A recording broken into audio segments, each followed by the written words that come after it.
بسم اللہ الرحمن الرحیم۔ السلام علیکم۔ امید کرتا ہوں تمام دیکھنے والے اللہ کی رحمت میں ہوں گے۔ اللہ تعالیٰ آپ کو اپنے حفظ و امان میں رکھے۔ شرح کی ایک اور نشست کے ساتھ حاضر ہیں۔ جیسا کہ آپ کو پتہ ہے کہ ہم نے ایک سلسلہ شروع کیا ہوا ہے جس کا موضوع ہے فتنہ دجال اور قرب قیامت کی نشانیاں۔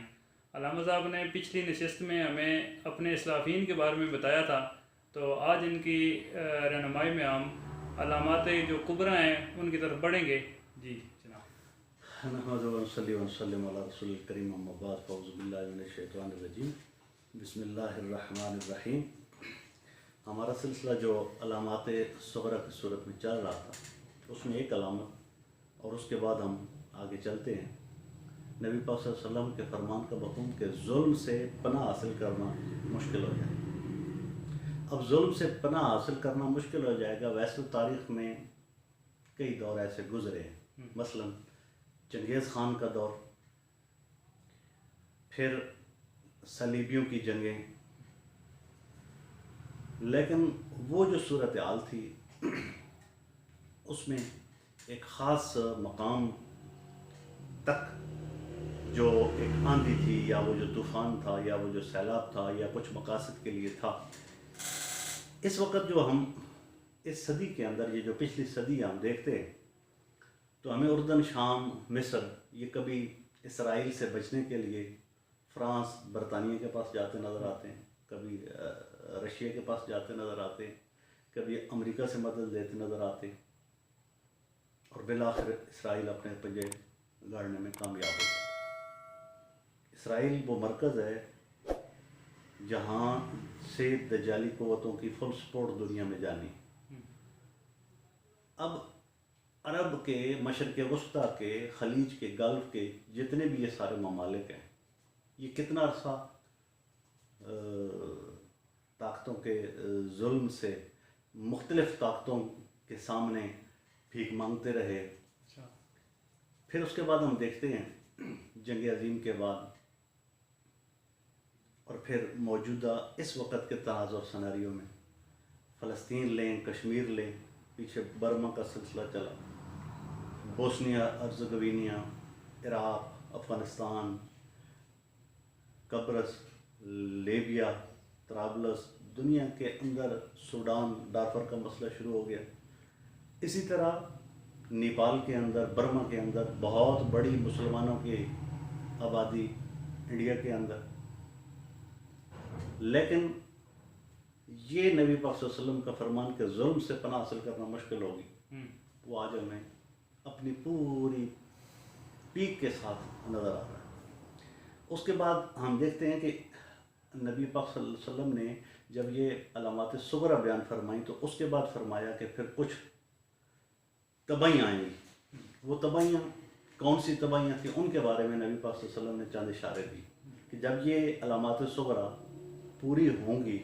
اور پوری ہو کر اپنے اینڈ تک جانے کے قریب ہوں گی تو پھر کچھ تباہیاں دنیا دیکھے گی۔ ان تباہیوں میں سے سرخ آندھی کے جھکڑ۔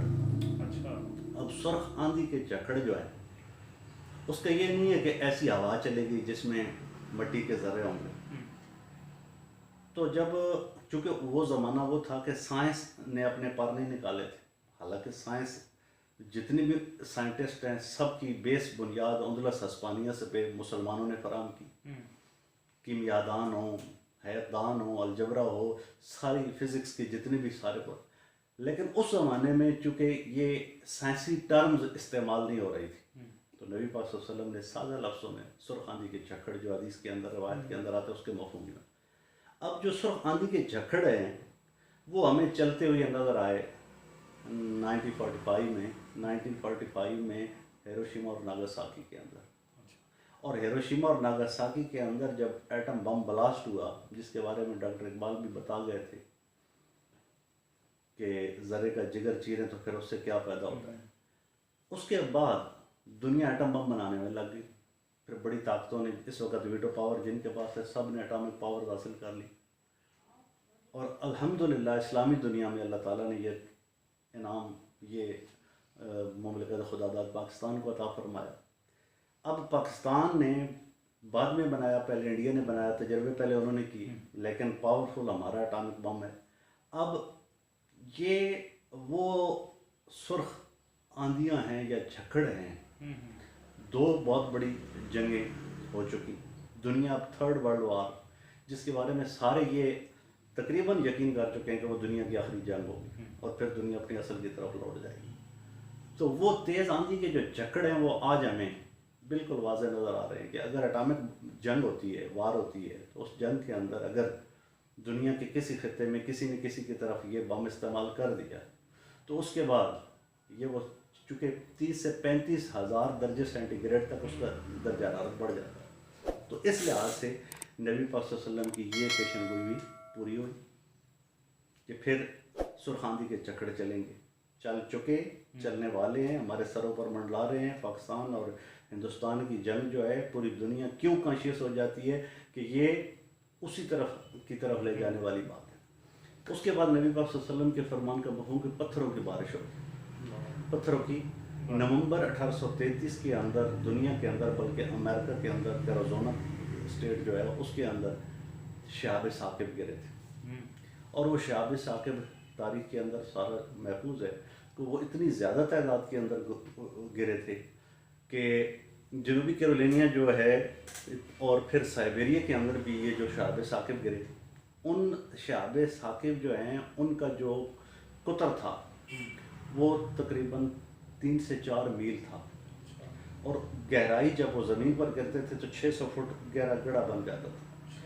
جو رشیا کے سائنٹسٹ وہاں گئے، انہوں نے وہاں وہ سارا ملاحظہ کیا، اور اس کے بعد دنیا کے کئی عجائب گھروں میں وہ شہاب ثاقب کے ٹکڑے موجود ہیں،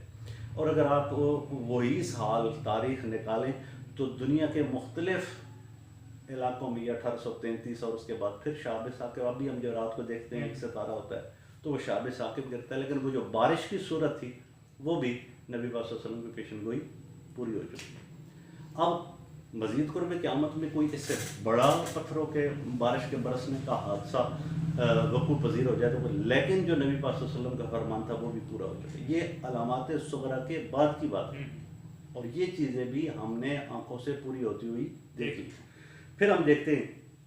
نبی پاک صلی اللہ علیہ وسلم نے فرمایا کہ زلزلے کثرت کے ساتھ آئیں گے، اور زلزلوں کے ساتھ بے حیائی، فحاشی اور یعنی اور اس کا اٹیچمنٹ ہے، جب بڑھے گی تو زلزلے آئیں گے۔ اب زلزلوں کی ایک ایسی تاریخ ہے کہ اگر آپ صرف 10 منٹ ایک پرومس پر کیا جائے تو میں آپ کو وہ ڈیٹیل بتا، دنیا کے اندر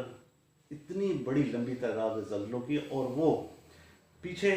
جو پچھلی صدیاں ہیں ان میں آپ دیکھیں نا تو ان کی ریشو کم ہے، لیکن یہ جو وقت قریب کا ہمارا جا رہا ہے، یہ جو پچھلی صدی جا رہی ہے، کوئٹہ کا زلزلہ دیکھیں، پاکستان کا یہ جو ہماری سامنے آنکھوں کے سامنے ہوا ہے اس کو دیکھیں، پھر ایک پوری ہسٹری ہے۔ یعنی زلزلوں کی جو کثرت ہے، اگر ہمارے بڑے بزرگ والد دادا وہ اپنی زندگیوں میں شاید انہوں نے کبھی کبھار کو زلزلے کا نام یار کر سنی ہو، لیکن ہم نے یہ عام ہی دیکھ لی، کئی بار دیکھی، تو وہ چیز بھی پوری ہو گئی۔ اس کے بعد نبی پاک صلی اللہ علیہ وسلم نے فرمایا کہ جنگیں کثرت کے ساتھ شروع ہو گئی، جنگوں کی بھرمار ہوگی۔ تو اب کوئی بندہ یہ تصور کر سکتا ہے کہ دنیا کا کوئی ایسا بر اعظم یا کوئی ایسا ملک یا کوئی ایسا خطہ یا کوئی ایسا صوبہ یا کوئی ایسا شہر یا کوئی ایسا گاؤں، بلکہ میں کہوں گا کوئی ایسا گھر یا خاندان یا قبیلہ بھی باقی ہے جس میں جنگ نہیں ہے یا لڑائی نہیں، الا ماشاء اللہ۔ تو یہ سارے سلسلے جو ہیں، اس کے بعد نبی پاک صلی اللہ علیہ وسلم نے فرمایا نا اتفاقی اور ذہنی اضطراب یہ پیدا ہو جائے۔ یہ وہ مرضیں اور بیماریاں ہیں کہ جو ان علامات صغریٰ کے بعد لوگوں کے اندر در آئیں۔ جو نبی پاک صلی اللہ علیہ وسلم کا فرمان ہے اور علامات